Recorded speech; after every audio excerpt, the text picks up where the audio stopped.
Well, we are less than a week into the spring sports season here at Watertown High School, and there's already been a few very exciting games. Kicked off by the baseball team, who opened their season on Thursday. The Raiders hosted St. Joseph's Prep and routed them, led by starting pitcher Casey Williams, who threw 5 no-hit innings in the Mercy Rule shortened game. He also added 11 strikeouts. Daniel Tatry led the Raiders with 4 RBI on 2 hits, and he scored a run. And then a few days later, the Raiders hosted Arlington, always a tough opponent. The Raiders scored first in the bottom of the second on a base hit by Emilio Burnt. We'll get back to him in a moment. Fast forward now to the top of the 7th, Watertown clinging to a 1-run lead, but Arlington slaps the ball to left field. The play at the plate is close, but the catcher can't hang on, and the Spy Ponders tie the game at 2, so we head to extras, where the pitching continued to be very strong. We got all the way to the 10th inning, where the Raiders loaded the bases with 2 outs, and Emilio Burnt at the plate. Jim Vershbow on the call.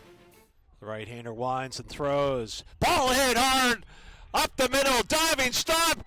He's safe, Watertown wins! What a baseball game. Hard hit ball up the middle. Diving stab by the Arlington shortstop. Great play. Tosses it to the second baseman. Clearly safe. And after that 2-0 start to the season, the Raiders suffered their first loss of the year on Wednesday night, 11-8 at Lexington. But before that game happened, WCN's Jim Vershbow took a walk over to Victory Field, where he spoke to head coach Aaron Manukian and his players about what their expectations are the rest of the year. Well, the calendar says April, and that usually means a lot of things. April Fool's Day, Passover, Easter, but it also means the start of another baseball season. And we're here at Victory Field to catch up with head coach Aaron Manukian and the Watertown Raiders and find out what their expectations are for this season.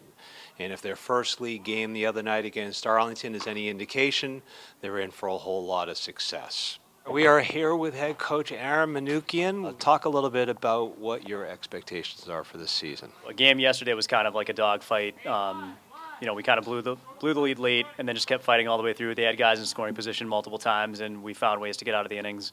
So I think, grinding out that win last night, 3-2 against Arlington in 10 innings, that's the kind of game that we lost almost every time last year. So I think that's the kind of team we have right now as a team that's not going to give up, and, we're dangerous in close games. Play second base mostly throughout my high school career, but this year I think I'm playing more outfield, play a little bit third base, kind of anywhere. And I think I'm going to be pitching more this year. And I'm just looking forward to overall the season, because I feel like we've created a great environment here, especially compared to past years. I feel there's a much more positive energy that we've created, so I'm definitely looking forward to that. I'm mainly a pitcher. I'm a lefty, and when I'm not pitching, I'm either playing first or in the outfield.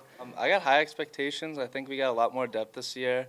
Got some good young pitchers, some good young hitters, so I think we should be very solid throughout the year. We're trying to make the tournament. That's our big goal sort of as a team, and we talked about buying into a common goal, and that common goal was to get better every day as baseball players and to win games. We want to win as many games as possible. Well, thank you very much, Jim. The Watertown High School girls lacrosse team also got off to a very strong start this spring. The Raiders defeated Mount Alvernia High School 18-4 on opening night and followed that up with a 17-6 win on the road against Arlington. The Raiders boys lacrosse team got off to a tough start this season, losing 25-11 on opening night against Arlington in a game played Wednesday night at the BB&N field. Congratulations are in order for former Watertown High School basketball star Taylor Lambo. Taylor was named the 2023 NCAA Division III Rookie of the Year in Region 1 by D3Hoops.com. Lambo started all 23 games this past season for Hamilton College, averaging 33 minutes per game, shooting 44% from the field, 70% at the free throw line, adding 30 assists, 20 steals, and 13 blocked shots. Taylor is one of only a handful of athletes in Watertown High School history to score 1,000 points, so congratulations to her. That wraps up this week in Raiders athletics. I'll be back next week with some more updates from around the world of spring sports. Until then, back over to Rob and Meyer for more Watertown Cable News. Take it away.